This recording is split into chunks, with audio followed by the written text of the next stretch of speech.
What is up, everybody? Today I'm going to be watching Fantastic Four. As always, I should go in, do a review in the car. Looking forward to this somewhat. As I said, superhero films aren't usually the thing I watch the most of, but I've heard good things about it, so looking forward to it as always. And also, before I go in, look at these lovely chairs. I'm going to sat on one now. They're so comfy and that low down and just like chill, you know. Yo everybody, so Fantastic Four, I just watched it and you know what, I thought it was pretty good. I thought it was quite fun. I don't think I liked it as much as other people do. For some reason, superhero films, they just don't click with me. I don't know what it is, they just don't. I still enjoyed it though, I thought it was good. I mean, I pretty much enjoy every single film I watch. It's not really a film I don't enjoy. I'm a bit out of breath because I was running up the stairs for some reason. I've had a lot of sugar, so I thought I'd burn a bit off.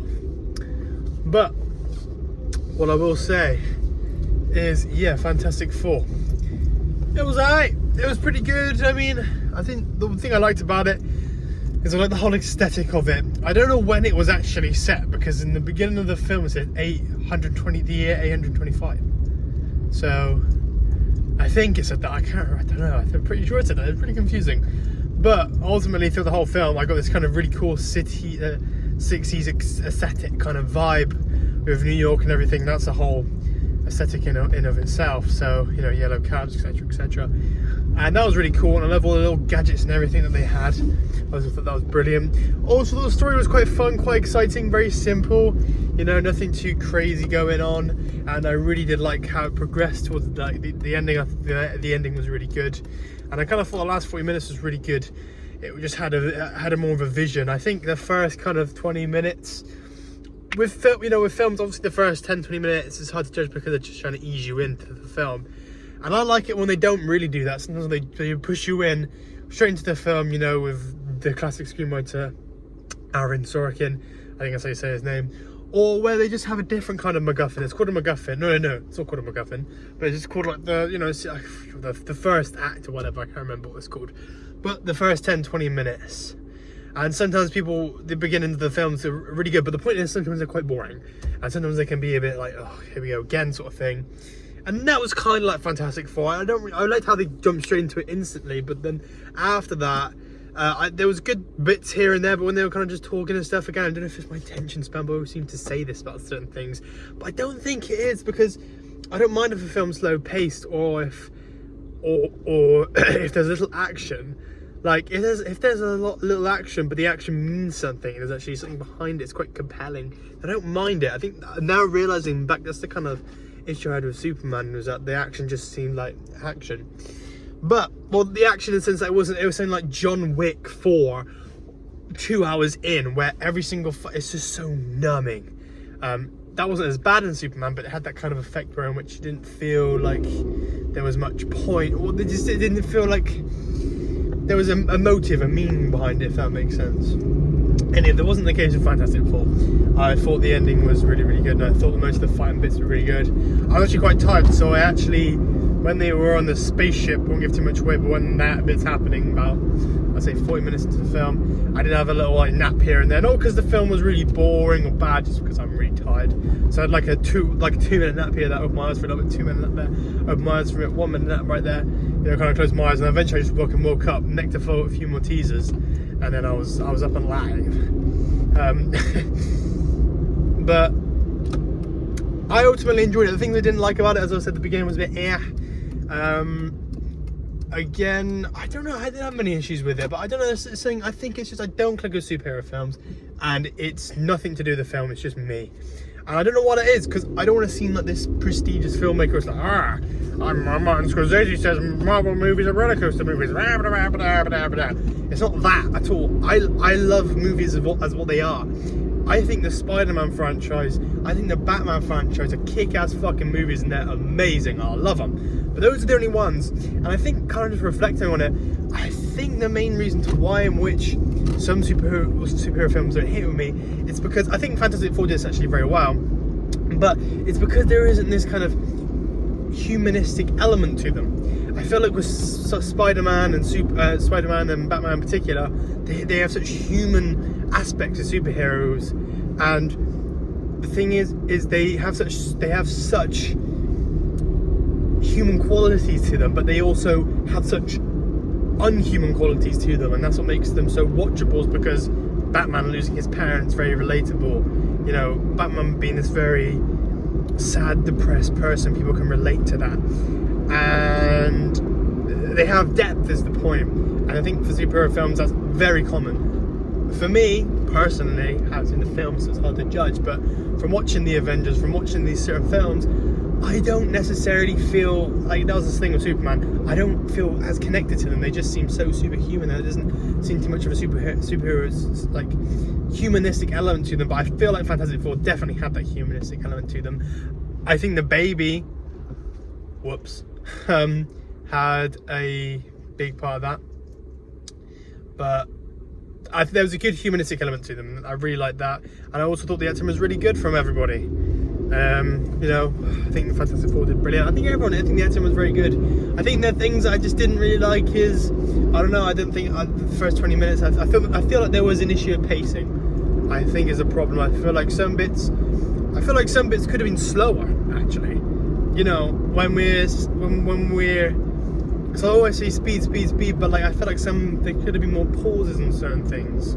You know, I feel like there could have been more of a pause on when they were figuring out that plan of trying to get that guy, and more of a breath potentially. I'll be morphling out my ass, but I don't know. And I feel like the beginning bit and the middle bit maybe could have been sped up a little bit more, and not as, or had some other depth in other ways, if that makes sense. And there was good bits of depth. I mean, I don't know what the Rock was called, but I like the love interest there. That was good.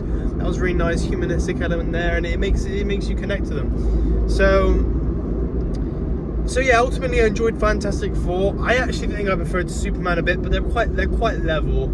Fantastic Four was good. I would definitely recommend watching it. Would I watch it again? Probably not. Will I watch the second one? Maybe, if I still got my pass. Well, I'm not gonna have my pass as I purchased one, which probably not, but it's probably not. What I will do though is I have basically my work schedule works around the cinema because my work is right next to the cinema. So, and I basically planned it where in which I watched The Naked Gun last night. Again, I was too tired. I didn't watch the last 17 minutes, but I watched most of it, and it was good. It was very ridiculous, and I loved how brilliantly ridiculous it was. It's brilliant. I thought that was really good. And I'm going to watch that tomorrow with Liam Neeson, the new one, because it looks quite funny, it looks quite good. Then I'm going to watch that. There's going to be a late screening. It's actually quite an early screening because I finished at 6:30. Then I'm going to be watching Weapons on Friday, which I'm actually looking forward to. You have to remember that even though I have this like pass, I don't necessarily watch films I'm particularly excited for. If I didn't have a pass, would I have watched Fantastic Four? Probably not. Would I watch Superman? Probably not. Again, it's not me being prestigious and being like, oh, I only watch fucking Stan Lasky films from the 1920s. Most of them are fucking boring. But it is just generally I just don't click with them. I don't know what it is, because I love fantasy. I love Lord of the Rings. Like fantasy, Lord of the Rings is up there as best trilogy I've ever seen.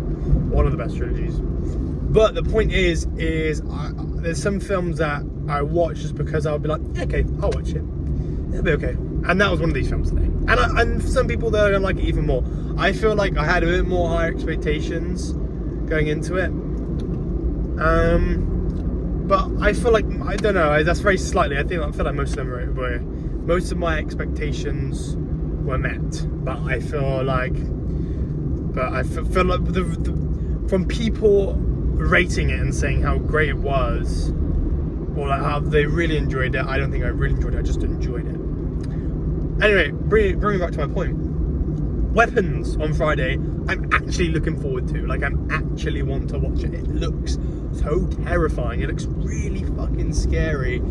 And I will say this once, and I'll say it again. It's so rare for a filmmaker or a film to pull a film that's scary. A lot of films can pull something that's disturbing. You know, a lot of films can pull something off that is creepy or has jump scares and is terrifying and woo and thrilling. But scary is a whole nother fucking level. I feel like for me, I don't know how many horror films I've watched.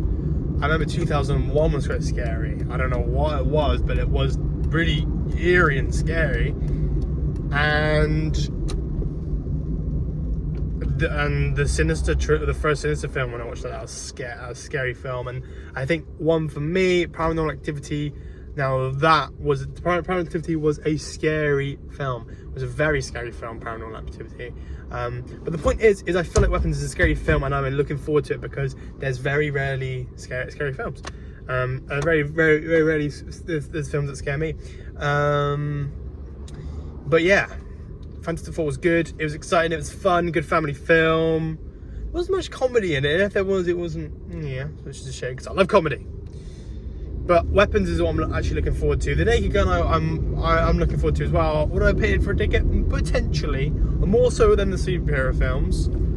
But Weapons I definitely would have. And there's some great films coming out. I mean, we got the rom-coms coming out, or just the romantic ones that, I don't know. What do you actually call romantic films? They're not, because rom-coms, they're not rom-coms, it's romantic films. Anyway, those coming out with Monsieur Pedro Pascal again. And then we got The Life of Chuck. I'll watch them all if I can bring it on. Life of Chuck. And then we've got The Walk, the Stephen King film. That looks good. And I will watch that. That looks really good. And then we have got... I can't think of them now. Oh, the rescreening of Jaws. I'll be there. Best film ever made. Or best movie, should I say. It's my favourite film of all time. I mean, Jaws is just everything to me. Everything. It's just so good. I don't know what it is about it. I don't know. The thing is, I don't really want to know why it's. I mean, I understand. I've got a very good grasp, technically, of why fucking Jaws is good. I think anybody in the films who wants to make films has a very fucking good understanding of it. But there's something else that you just can't explain, or I just can't explain why it's so good. There's a reason it's so good. Because we're still talking about it. It's been 50 fucking years. How many films are we still talking about aside from fucking Star Wars 50 years from now? None. Absolutely fuck all. Or not many. So there you go. So that's why Jaws is great. I don't need to. The film speaks itself. But there's something more that I just keep going back to, you know. And I don't know why Jaws is so great. But as I said, I don't really want to because that's probably the magic, you know. That's probably you don't want to know. It'd probably ruin it a bit. That's like when you learn how to make films and you watch films, you start to analyze them, and it does ruin it a little bit. But it also, in some respects, makes you appreciate it more. It depends on how you're watching it. But Fantastic Four, I enjoyed it. I'll probably give it a 3.5 on Letterboxd. It was fun. Don't regret it. It was good. Just I don't particularly gel with superhero films, and I feel like the pacing could improve a bit more. But at the end of the day, I'll always say this. It doesn't really matter. It's just my fucking opinion, okay? It does not matter. These filmmakers who are making these fucking Marvel films are so more established than what I am. And I'm sure they could give you a way better explanation than what I can on why they did certain things. So, that said, I'm done now with the rant. Have a good evening, afternoon, or whatever.